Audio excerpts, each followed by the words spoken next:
Вітаю, я Наста, а ты слухаеш Белліт, падкаст пра кнігі і каля кніжныя тэмы. І сёння мы з вамі ў 168 выпуску падкаста, у якім вас чакаюць адказы на пытанні слухачоў, дакладней усяго на адно пытанне, таксама цікавая літаратурная гісторыя, ну і, зразумела, мае водгукі на кнігі. Добрыя кнігі, не надта добрыя кнігі. Як вы любіце ў канцы, я трошкі пабамблю, але я спадзяюся, што ў гэтым выпуску вы зможаце папоўніць свой спіс на «Хачу прачытаць» прынамсі адной нядрэннай кнігай. А яшчэ я ўспамінаю, як у мінулым выпуску я вам захоплена расказвала пра кніжны кірмаш у Варшаве, і цяпер я сумую, што мой падкаст кніжны, а не музычны, таму што сёння я магла б, напрыклад, так жа захоплена палову выпуска расказваць пра тое, як тыдзень таму ездзіла ў Кракаў на канцэрт Bring Me the Horizon, аднаго з маіх улюбёных гуртоў.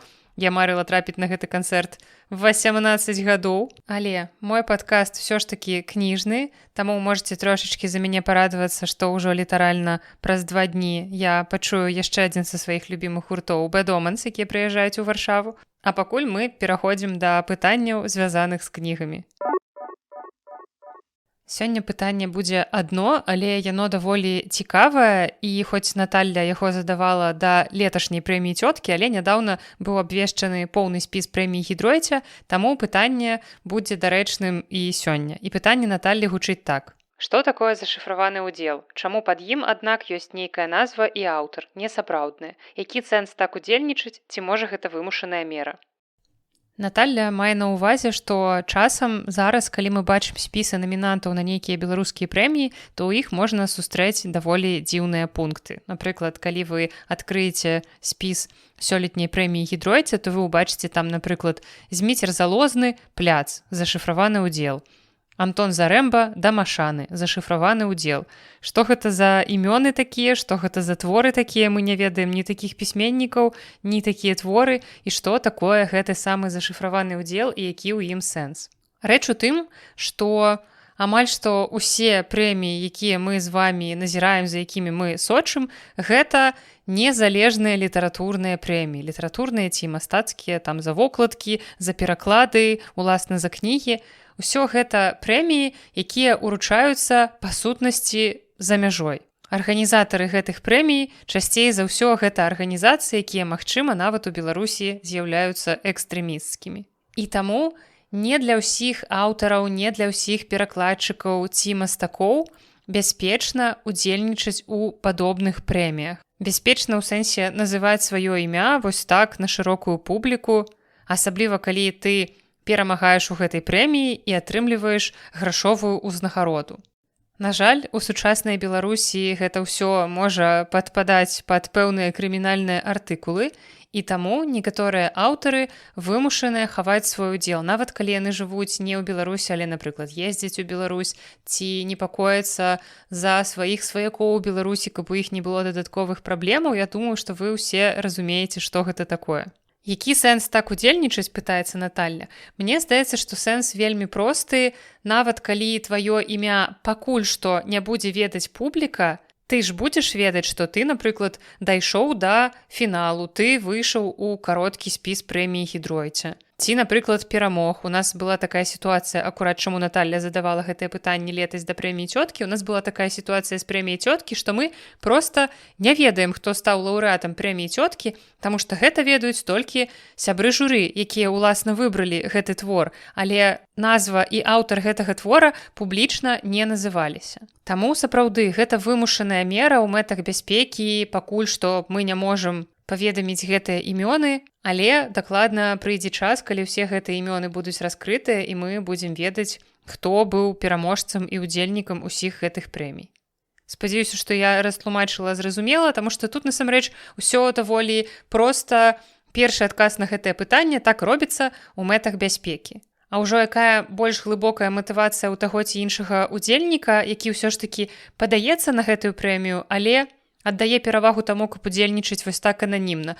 Матывацыя ў кожнага свая, тут мы можам толькі разважаць, нешта выдумваць, але толькі самі людзі могуць адказаць нам на гэтае пытанне, а яны пакуль што застаюцца ананімнымі.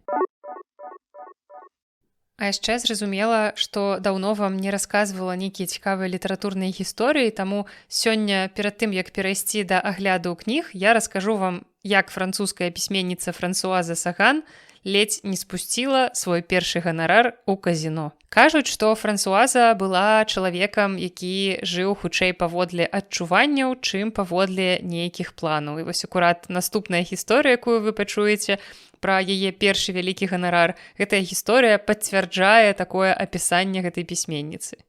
Хутчэй за ўсё вам знаёмае імя Франсуазы Саган, прынамсі яе самы знакаміты твор, я думаю, вы чулі яе раман, які я чытала ў рускім перакладзе, называецца «Здравствуй, грусть». І вось пасля таго, як яна напісала гэты свой, падкрэслю, дэбютны раман, яна раптам прачнулася знакамітай і зразумела, разам са славай на яе зваліліся і першыя сур'ёзныя грошы. Гэта амаль як выйгрыш у латарэю, толькі ўсё ж такі, прыйшлося трошачкі намаганняў прыкласці, напісаць кніжку, это ўжо такое, гэта фігня. Дык вось, праблема людзей, якія нечакана атрымліваюць вялікія грошы, у тым, як гэтыя грошы не пусціць на вецер. Я вельмі люблю чытаць гісторыі пра пераможцаў латарэі. Я думаю, што вы чулі, што ёсць нават цэлыя групы падтрымкі для людзей, якія атрымалі вялікі выйгрыш у латарэю, таму што гэта звычайна людзі, якія не маюць базавай фінансавай граматнасці, бо мне здаецца, каб купляць латарэі, гэта трэба быць даволі адчайным чалавекам, хутчэй за ўсё сапраўды не маючы ніякай фінансавай граматнасці,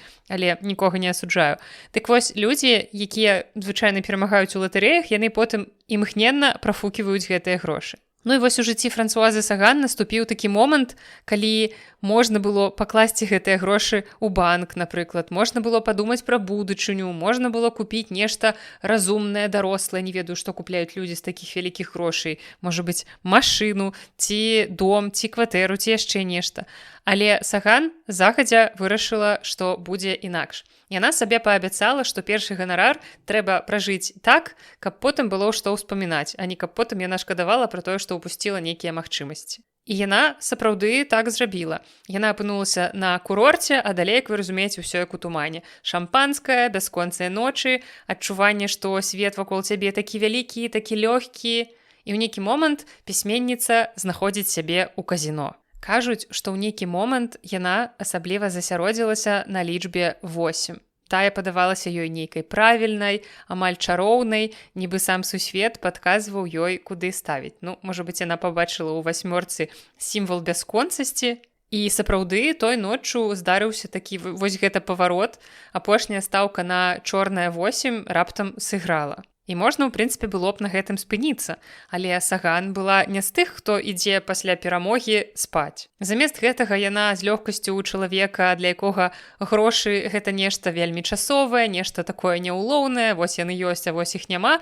Яна працягнула ноч так, як быццам бы гэта проста такі перапынак у сапраўдным жыцці. Заўтра потым яна пойдзе жыць далей сваё жыццё, але вось гэтая ноч, яна павінна быць менавіта такой. І ў выніку гісторыя атрымала яшчэ адзін нечаканы фінал. На частку выйгрыша Франсуаза потым проста купіла дом, нібыта гэта, такая самая натуральная рэч пасля таго, як ты ноччу пагуляў рулетку. Таму гэтая гісторыя пра Франсуазу Саган засталася такім мазком да агульнага партрэта пісьменніцы, такой імпульсіўнай, смелай, трошкі рызыкоўнай, але абсалютна ўпэўненай у тым, што жыццё варта пражыць не асцярожна, а цікава. А цяпер, пасля ўсіх гэтых гісторый, мы з вамі пераходзім да кніг сённяшняга выпуска. У 168-м выпуску падкаста вас чакае антыутапічны, але надта рэалістычны раман пераможцы букераўскай прэміі. Таксама кніга пра кампанію прыгожых і стомленых людзей, якія вандруюць па Еўропе і спрабуюць запоўніць пустэчу ўнутры алкаголем. А таксама вас чакае самае любімае, мабыць, маё бамбленне наконт кнігі, з якой я так нічога і не даведалася пра магічнае мысленне. У жніўні 2023 года ў Ірландыі выйшаў раман «Prophet Song» «Песень прарока» Пола Лінча. Раман быў сустрэты захопленымі водгукамі, і таксама прынёс аўтару букераўскую прэмію. З гэтай кнігі мы пачынаем наш сённяшні выпуск. Я чытала кнігу ў арыгінале па-англійску, у мяне ёсць папяровае выданне. Таксама ёсць, калі вы можаце чытаць па-польску, ёсць польскі пераклад «Песень пророча», ёсць украінскі «Пісня пророка» і рускі пераклад «Песень прарока». І ў гэтай кнізе ёсць нешта ад антыутопіі, нешта ад альтэрнатыўнай гісторыі, таму што перад намі Ірландыя нейкай блізкай будучыні. Канкрэтны час не называецца, але судзячы па тэхналогіях, якімі карыстаюцца героі, гэта нешта недалёкае ад нашага часу. Але пры ўсіх гэтых фантастычных элементах твор чытаецца максімальна рэалістычна. Таму што, ў прынцыпе, у сюжэце няма нічога нерэалістычнага. Такія страшныя падзеі маглі адбыцца ў любы час, у любым месцы. Хаця нам, людзям, якія нервова хіхікаюць цяпер, чытаючы творы Оруэлла, да такога не прывыкаць. Дарэчы, апошнія дні я стрымліваюся, каб не заказаць сабе майку з надпісам «Make Orwell Fiction Again». Я бачыла яе нядаўна ў інтэрнэце, і я спрабую сабе нагадваць, што я ўсё ж такі чалавек, які трошачкі мае фінансавую граматнасць у адрозненне ад людзей, якія выйграюць у латарэю. Таму пакуль што гэтую майку я не купіла. Але вернемся да рамана Пола Лінча, падзеі якога адбываюцца пераважна ў Дубліне. Краіна паступова пераходзіць пад кантроль аўтарытарнага рэжыму, у краіне адбываецца нейкая неназваная эпідэмія, і кіруючая партыя нацыянальнага альянсу прымае так званы закон аб надзвычайных паўнамоцтвах. Нібыта гэтым законам яны рэагуюць на крызіс, які працягваецца, і далей пачынаюцца беспарадкі, грамадзянская вайна, крызіс бежанцаў і, у прынцыпе, ўсё тое, што мы з вамі можам не толькі чытаць на старонках кніжак, але яшчэ і часам назіраць у навінах. У цэнтры твора знаходзіцца сям'я Стэк, у якой ёсць маці, бацька і 4 дзяцей. І гэтая сям'я спрабуе выжыць на фоне хуткага распаду дзяржавы і грамадства. І чым асабіста для мяне быў страшны гэты твор, тым, што перад намі паўстае не цэлае маштабнае палатно, у якім аўтар апісвае змены, якія адбываюцца ў грамадстве. Бо, як мне падаецца, чым больш маштабная карціна перад намі паўстае ў творы, тым менш яна кранае. Бо, ведаеце, ёсць жа вось гэтая знакамітая папсовая фраза, што адна смерць – гэта трагедыя, а мільён смерцяў – гэта статыстыка.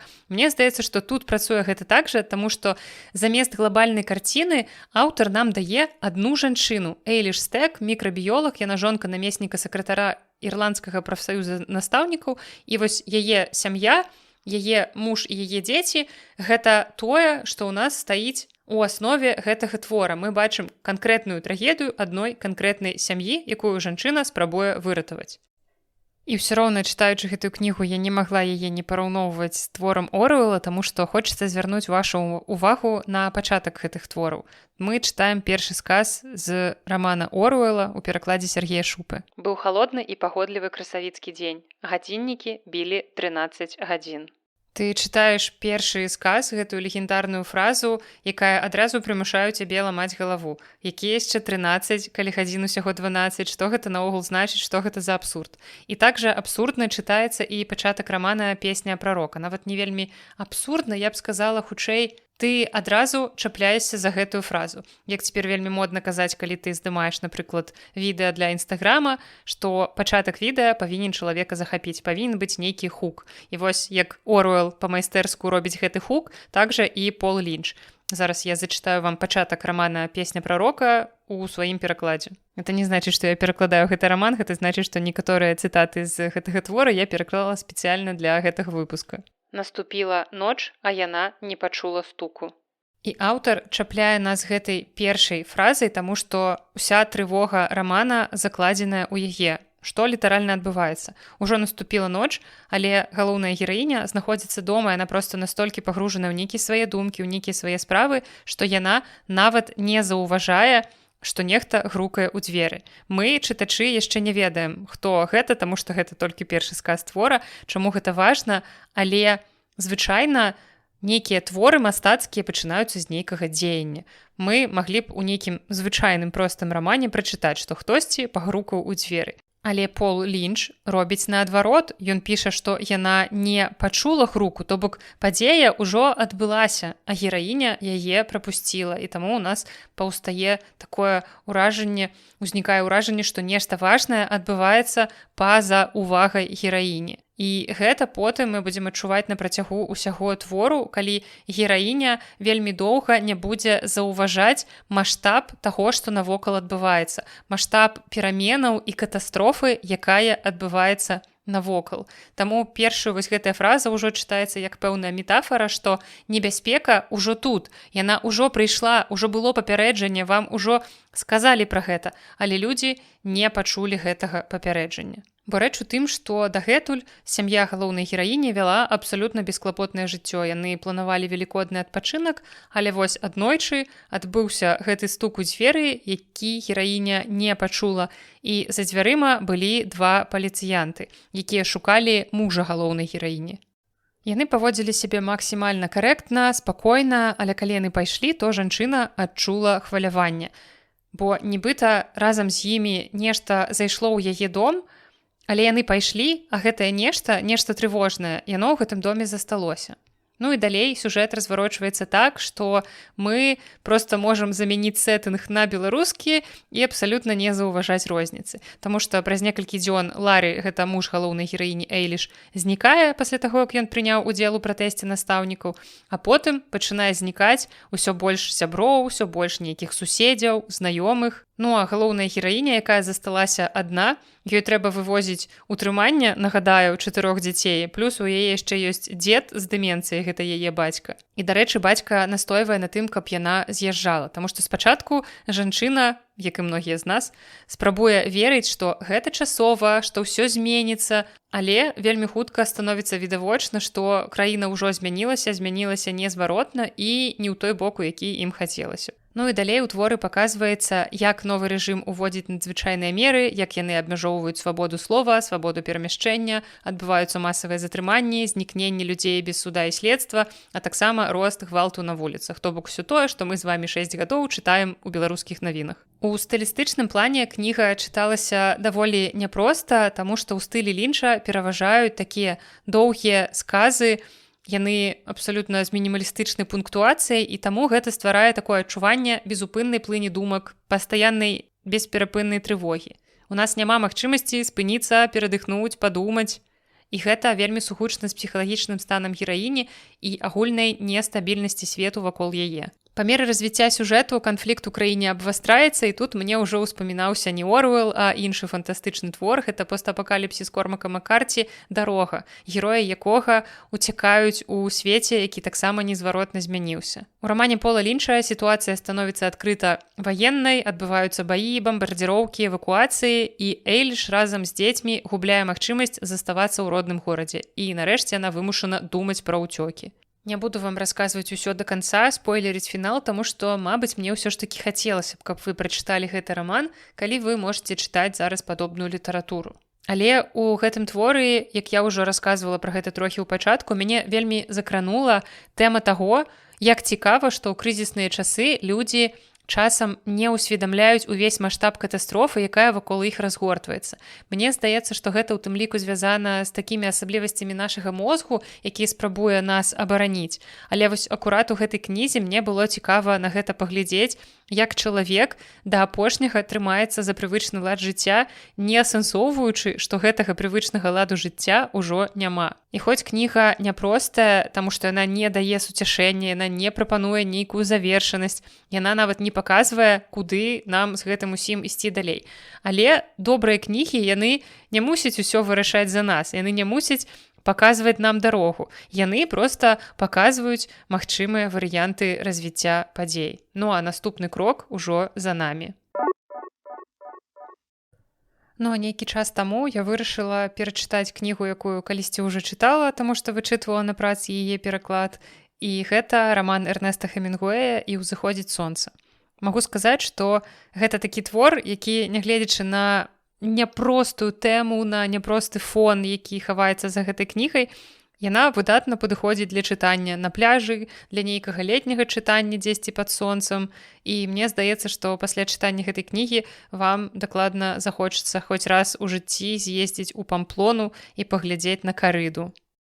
Дарэчы, у мяне тут недалёка ад дома ў Варшаве ёсць іспанская амбасада, і на іспанскай амбасадзе іх плот там упрыгожаны рознымі плакатамі. Там вісяць розныя карціны, творы мастацтва, і на адным з плакатаў акурат ёсць выява карыды ў Памплоне. Таму кожны раз, калі я праходжу ці прыязджаю міма іспанскай амбасады, я заўжды думаю пра гэтую кнігу. Арыгінал «The Sun Also Rises» выйшаў у 1926 годзе, і напісаў гэтую кнігу Хемінгуэй літаральна за некалькі месяцаў.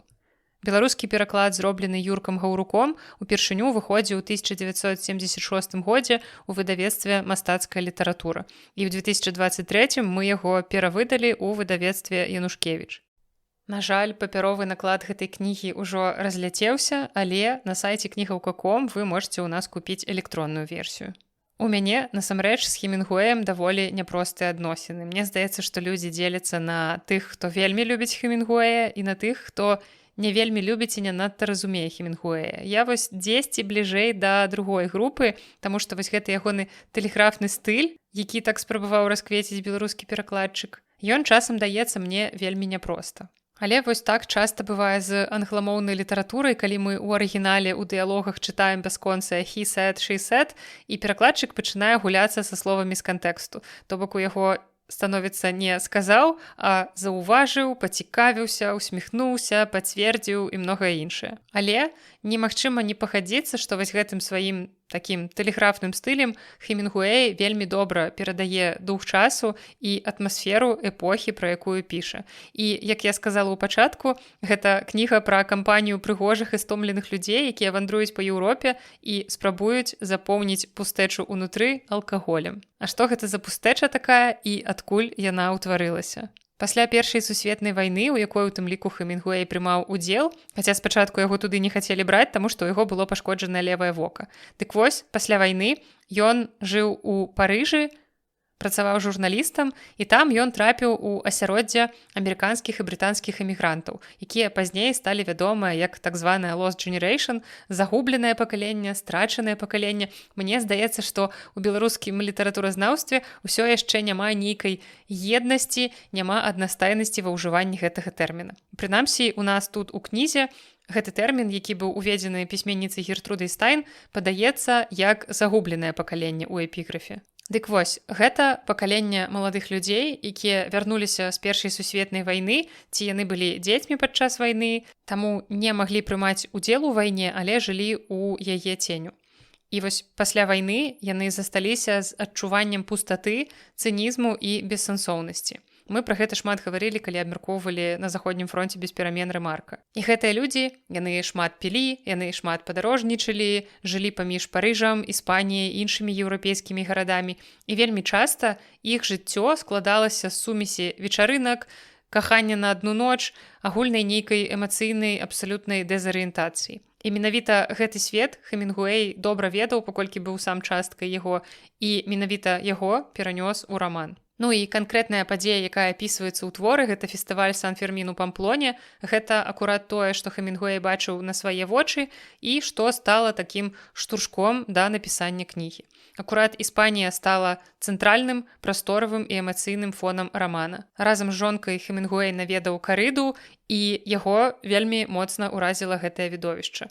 І для мяне гэта твор з такімі падрабязнымі апісаннямі Карыды, гэта твор пра людзей, якія спрабуюць адчуць нешта сапраўднае, адчуць сябе жывымі, хаця б калі глядзяць на пакуты і смерць іншых, што здараецца падчас Карыды. Хаця ўнутры яны ўжо эмацыйна спустошаныя, і вы разумееце, на якое эмацыйнае дно ім трэба пагрузіцца, ім трэба атрымліваць асалоду ад такіх эмоцый, якія ты атрымліваеш падчас Карыды, для таго, каб хоць трошкі адчуць, што яны жывуць, што яны хоць нешта яшчэ ў гэтым свеце здольныя адчуваць. Ну і таксама я падумала, што Карыда гэта таксама ў нейкай ступені выкід адрэналіну, хоць гэта ўсё адбываецца не з табой. І мне прыйшла ў галаву такая трошкі іншая крайнасць. Вось уявіце сабе, што ёсць нейкі багаты чалавек, у якога ёсць літаральна ўсё. Ён можа купіць проста ўсё, што захоча. Яму не трэба думаць пра тое, дзе ўзяць ежу на наступны дзень, а што ён будзе есці ў наступным месяцы. Ён можа купіць усё, што хоча. Ён можа купіць машыну, яхту, не ведаю, маёнтак, каралеўскі палац. Але ўнутры ў яго пустэча. І даволі часта ў такой сітуацыі людзі пачынаюць запаўняць гэтую пустэчу не нейкімі матэрыяльнымі прадметамі, акурат не яхтамі і дамамі. Ты ўжо скупіў усе дамы, якія можна было, скупіў усе яхты, але пустэча ўсё роўна засталася. І людзі разумеюць, што гэтую пустэчу трэба запаўняць чымсьці іншым. І спрабуюць запоўніць яе вострымі адчуваннямі. У цябе ёсць грошы, і ты можаш дазволіць сабе акурат любыя віды гэтых вострых адчуванняў, любыя віды экстрыму. Залезці на Эверест, паплаваць за акуламі. У прынцыпе, можна нават адправіцца ў космас, стаўшы касмічным турыстам. Ну і вот тут таксама ў творы мне адчувалася нешта падобнае, толькі не пра багатых людзей, а пра людзей, якія пустэчу ўнутры спрабуюць закрыць нейкімі спачатку тусоўкамі, алкаголем, ну і потым гэта вось усё выліваецца ў прагляд карыды і ў спробы хоць нешта адчуць такім чынам. Сам Хемінгуэй лічыў працу над гэтым раманам адной з самых складаных у сваім жыцці, таму што ён упершыню спрабаваў не прыдумаць нейкія падзеі, не прыдумаць персанажаў, а ўзяць свой асабісты рэальны досвед, узяць рэальных сваіх сяброў, знаёмых і ператварыць гэта ўсё ў мастацкі раман. Падзеі рамана разгортваюцца акурат пасля Першай сусветнай вайны, калі група эмігрантаў аказваецца ў Парыжы. Там для іх становіцца абсалютна паўсядзённым п'янства і, ведаеце, вось я не ўжываю алкаголь, але скажу я вам, што Хемінгуэй вельмі добра умее яго рэкламаваць. Ты, чытаючы, адчуваеш усю гэтую рамантыку, але потым усё ж такі вяртаешся з нябёсаў на зямлю, успамінаеш, навошта ўвогуле гэтыя людзі п'юць, які боль яны спрабуюць заглушыць алкаголем, і ўжо становіцца не так рамантычна. Праз некаторы час кампанія вырашае адправіцца ў Іспанію, каб наведаць сезон карыды, і каб зноў там таксама так, вы адгадалі піць. Ну, трошкі там яшчэ рыбу паловіць. І так праходзіць увесь раман, фінал якога я расказваць вам не буду. Спадзяюся, што таксама гэты твор вы прачытаеце самі. Адкуль жа гэтая назва «The Sun Also Rises» і чаму часам мы можам сустрэць выданні, у якіх ёсць падвойная назва, дзе побач з гэтай часткай ёсць яшчэ нейкая фіеста. Назва «The Sun Also Rises» узятая з Бібліі. З кнігі «Эклезіяста» гэта адзін з самых філасофскіх і меланхалічных тэкстаў Старога Запавету. У першым раздзеле мы можам знайсці гэты радок. У перакладзе Васіля Сёмухі ён гучыць так. «Сонца ўзыходзіць і сонца заходзіць, і спяшаецца ў месца сваё, дзе ўстае». У гэтым раздзеле прапаведнік разважае пра марнасць жыцця, пра тое, што ўсё паўтараецца, не адбываецца нічога прынцыпова новага, пакаленні прыходзіць і сыходзіць, а свет усё так жа працягвае рухацца па адным і тым жа коле. І гэта такая даволі глыбокая філасофская фраза. Але першапачаткова Хемінгуэй хацеў назваць раман проста «Фіеста», таму што асноўныя падзеі твора – гэта фестываль у Памплоне. Але ён все ж такі шукаў нешта больш глыбокае, чтобы выходзіла за межы проста гісторый пра карыду і алкагалізм. Ну а насамрэч пад усёй гэтай фіестай хаваецца вялікая пустэча, якую спрабуюць закрыць алкаголем, вечарынкамі, вакол якіх круціцца жыццё, але якія ніколі не змогуць даць сапраўдную апору. І, дарэчы, з цікавых літаратурных фактаў, тут я перадаю прывітанне Сярожу, сярод знакамітых аўтараў, якія чыталі рукапіс да яго публікацыі, быў, напрыклад, Фіцджеральд. Ён гэты твор прачытаў, ён даў даволі разгорнутыя карысныя каментарыі, бо тады Хемінгуэй шукаў меркавання людзей, якія для яго былі важныя, якім ён давяраў. І на той момант Фіцджеральд быў больш папулярным, больш вядомым аўтарам, чым Хемінгуэй, і, ў прынцыпе, ён для Хемінгуэя выступаў чымсьці накшталт літаратурнага настаўніка, хаця ў іх былі даволі складаныя адносіны. І таму расповедь пра гэтую кнігу я хачу скончыць словамі Фіцджеральда, якія ён падаў у сваім лісце да рэдактара Максвелла Перкінса з нагоды прачытання рукапісу Хемінгуэя. Мне спадабалася, але з некаторымі агаворкамі. Фіеста, рыбалка, другарадныя персанажы – гэта добра. А вось галоўная гераіня мне не спадабалася. Магчыма, гэта таму, што мне не падабаецца і арыгінал. Што да скалечанага мужчыны, то мне здалося, што Эрнест узяўся за занадта складаную задачу, якую пакуль немагчыма цалкам раскрыць у межах кнігі. А потым трохі разгубіўся і выразаў з тэксту самыя захапляльныя дэталі. Пазней ён расказаў мне, што нешта падобнае сапраўды адбылося. Я ўжо хацела заканчваць размову пра гэтую кнігу гэтай цытаты, але раптам мне прыйшла ў галаву такая думка, што Хемінгуэй можа, не ведаю, раздражняць, не падабацца тым, што ён не разжоўвае, не кладзе ў рот нам усе высновы. Ён мог бы вельмі пафасна скончыць гэтую кнігу, ён мог бы шмат напісаць пра гэтую спустошанасць, пра гэтую ўнутраную пустэчу, якую адчуваюць персанажы, але ён не робіць гэтага. На працягу ўсёй кнігі ён наўпрост не гаворыць нам пра гэта, таму што у яго няма такой задачы. У яго задача паказаць людзей, якія гэта перажывалі. А ўжо расказваць, што яны адчуваюць, гэта наша праца як чытача, зразумець гэта, адчуць гэта, зразумець унутраны стан персанажаў. Як мы ўжо гаварылі ў папярэдняй кнізе пра тое, што аўтары не даюць нам і не павінны даваць нам прамых адказаў на нашы пытанні. Мы павінны заўжды рабіць гэтыя высновы самі.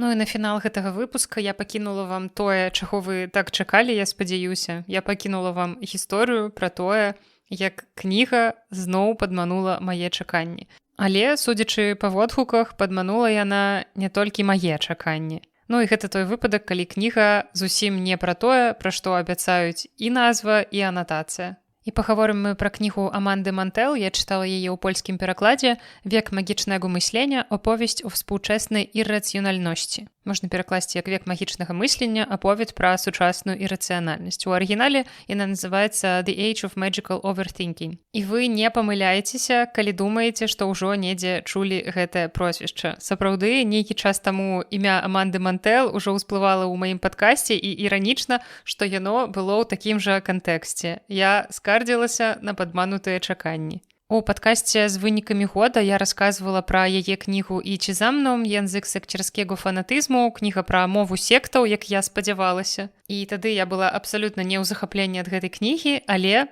вырашыла даць аўтарцы яшчэ адзін шанец, таму што мяне так загіпнатызавала трошкі вокладка яе новай кнігі, якая ў арыгінале выйшла ў 24-м годзе. І вось гэтай зімой выйшаў польскі пераклад, і вокладка там таксама не менш гіпнатызуючая, таму я купіла гэтую кнігу. Добра, што я купіла яе не за поўную цану на сайце новую, а купіла на Vinted за 13 злотых. Таму, ў прынцыпе, не так шкада патрачаных грошай. Зараз за гэтыя ж 13 злотых я паспрабую на Vinted гэтую кніжку прадаць. І што я наогул хацела атрымаць ад кнігі, калі прачытала назву гэтай кнігі і прачытала анатацыю. Зразумела, што мне было б цікава прачытаць нон-фікшн пра магічнае мысленне. Ці нават тут у назве не проста падаецца слова thinking, тут падаецца слова overthinking, то бок нейкае пераасэнсаванне. А я, як чалавек, якога можна назваць галоўным оверсінкерам, вельмі б хацела больш даведацца пра гэтую з'яву. Ці, магчыма, пачытаць трошкі пра тое, як у крызісныя часы людзі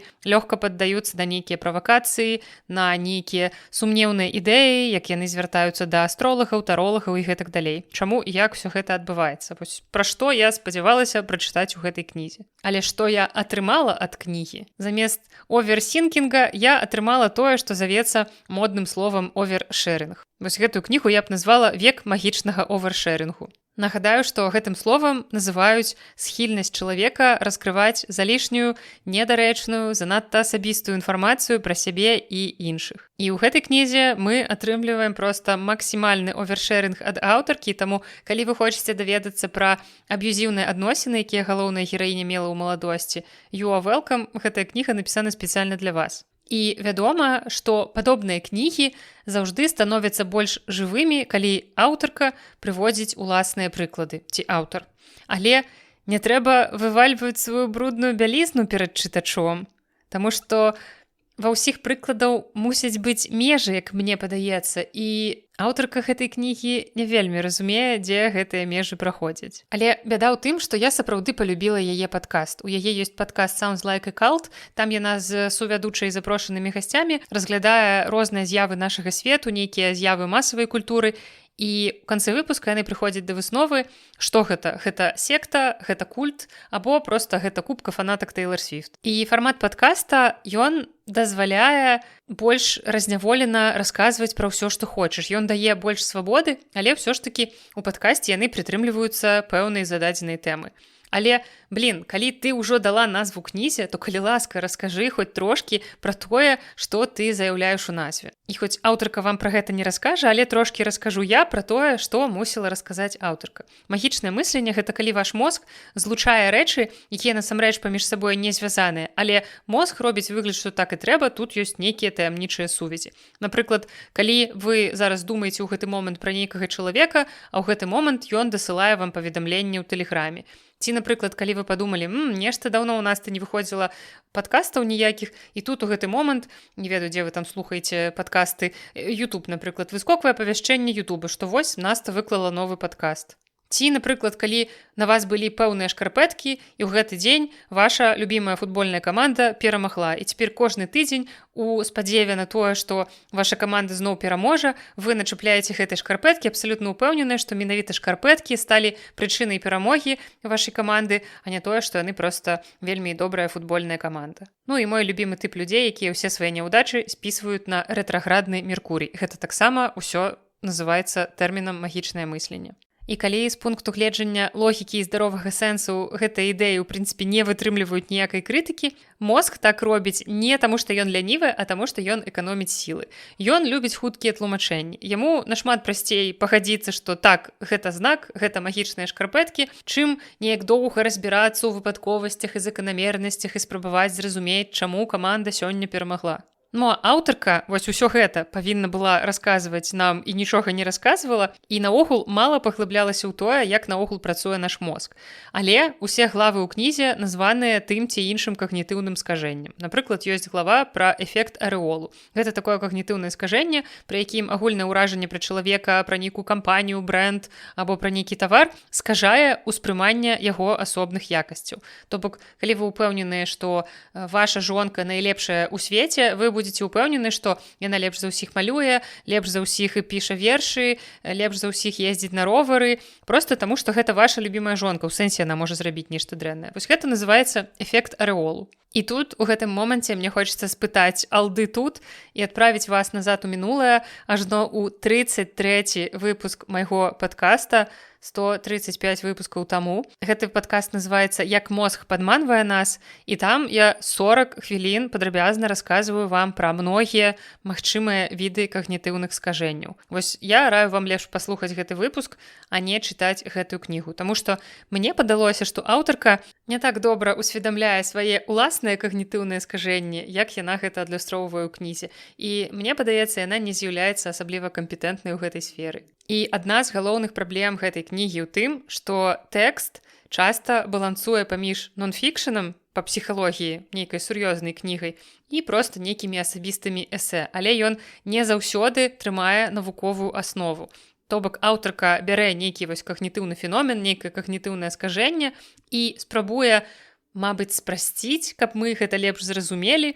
Яна паказвае, растлумачвае гэта ўсё праз лёгкія, амаль публіцыстычныя прыклады. Але часам гэта выглядае вельмі павярхоўна, таму што гэта ўсё выглядае проста як назіранне, як асабістая інтэрпрэтацыя, а не як нейкі глыбокі аналіз гэтага паняцця. Плюс, як і папярэдняя кніга, тут таксама ўсё не ідзе па выразнай лагічнай лініі, таму ёсць такое пэўнае ўражанне фрагментарнасці. Замест паступовага развіцця пэўнага аргумента аўтарка проста скокае ад аднаго прыкладу да іншага, і не заўжды гэтыя скокі нейкія абгрунтаваныя. Структура максімальна хаатычная, таму што аўтарка спрабавала ахапіць мноства тэмаў і ў выніку ні да чога не прыйшла. І таму я нават не скажу, што гэтую кнігу можна назваць зборнікам эсэ, бо мне здаецца, што гэта проста блог, які выйшаў з-пад кантролю, выйшаў па-за межы інтэрнэту і нейкім чынам, нейкім магічным чынам стаў папяровай кнігай.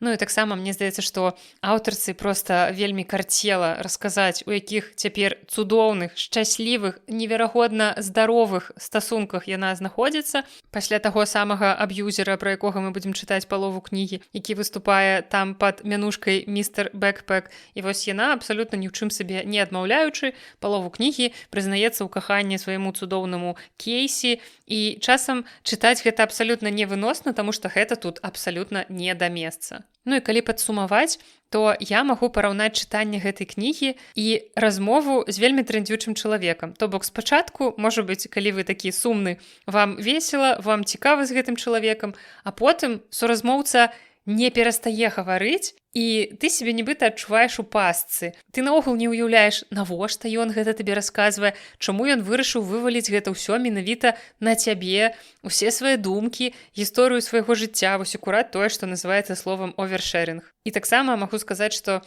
чытаць гэтую кнігу, як гартаць рылсы ў інстаграме ці гартаць тик-ток, таму што ў нейкі момант табе пачынае здавацца, што ці то ў цябе СДУГ, ці то ў аўтаркі, а можа быць і ў цябе, і ў аўтаркі. Вось такія былі 3 кнігі. Спадзяюся, што не асабліва моцна загрузіла вас тэмамі, пра якія сёння расказвала. У прынцыпе, паспрабавала ў канцы трошкі ўсё развесяліць, разварушыць сваімі абурэннямі наконт кнігі пра магічнае мысленне. Сустрэнемся з вамі праз тыдзень у наступным выпуску, дзе я раскажу яшчэ трошкі пра кнігі, якія чытала апошнім часам. Ну а на сёння гэта ўсё. З вамі была Наста і падкаст Белліт. Да сустрэчы.